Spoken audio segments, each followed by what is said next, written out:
নারায়ণগঞ্জ শহরের মধ্যে স্বাস্থ্যসেবার জন্য অন্যতম হলো ৩০০ শয্যা বিশিষ্ট খানপুর সরকারি হাসপাতাল। এই হাসপাতালকে ৫০০ শয্যায় উন্নীত করতে তৎকালীন আওয়ামী লীগ সরকার একটি প্রকল্প হাতে নেয়। ২ বছরের জন্য প্রকল্পটি হলেও ৬ বছরেও পুরোপুরিভাবে শেষ হয়নি কাজ।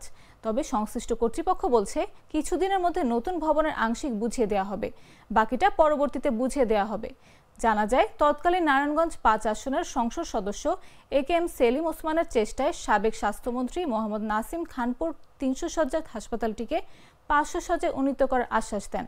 এরই পরিপ্রেক্ষিতে ২০১৭ সালের ২১ মার্চ একনেকের বৈঠকে এই হাসপাতালকে ৫০০ শয্যায় উন্নীত করার সিদ্ধান্ত হয়। পরবর্তীতে ২০১৮ সালের জুন মাসে হাসপাতালটি ৫০০ শয্যায় উন্নীতকরণের লক্ষ্যে নতুন ১৫ তলা ভবনের প্রথম ধাপে ৭ তলা পর্যন্ত নির্মাণ কাজ শুরু হয়।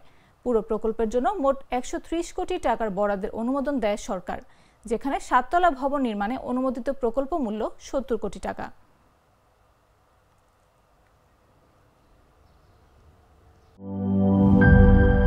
একনল হ্যান্ড ওয়াশ ১০০% প্যারাবেন ফ্রি, তাই নিরাপদ হাতের জন্য আস্থা রাখুন একনলে।